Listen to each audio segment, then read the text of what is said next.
हाँ बफारी जी हेलो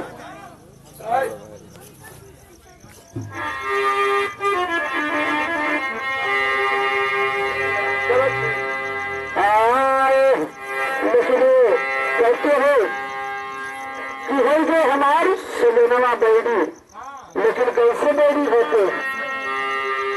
अरे भाई जो हमारी, अरे भाई जो हमारी, अरे सजना यार बेड़ी हुई जो हमारी, सजना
तरफ से 30 रुपया इस निर्गुण भजन में, और बड़े बाबाओं को 20 के बदलन 20 लाख रुपया की सम्मदादा है हमारे लोग की तरफ से आशीर्वाद है। लेकिन कैसे अरे वो कटवा मेरे बाबा, अरे वो कटवा वाले बाबा, अरे भाई नहीं भोली इनको खाली हमारे बाबा,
ग्राम मटखनवा के निवासी हरिद्वार भैया यादव जी की तरफ से 20 रुपया आया।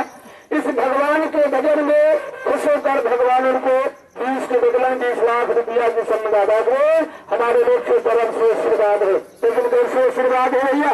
ये भैया हरमनिहाल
तुलसीदास भगवान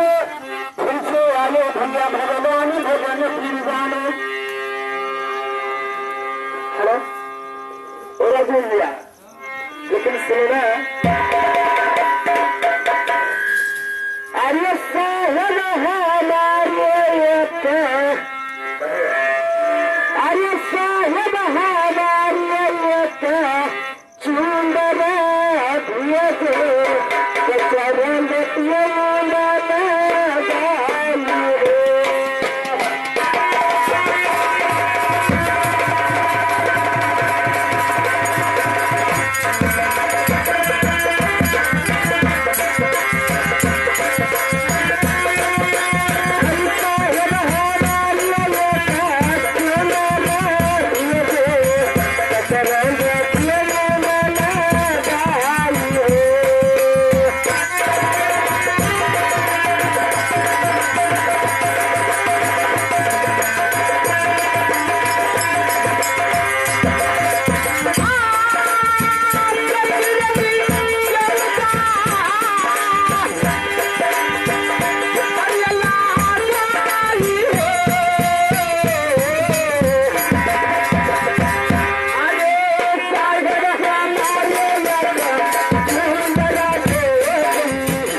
खिलावा जिसका अंतकाल हो गया है,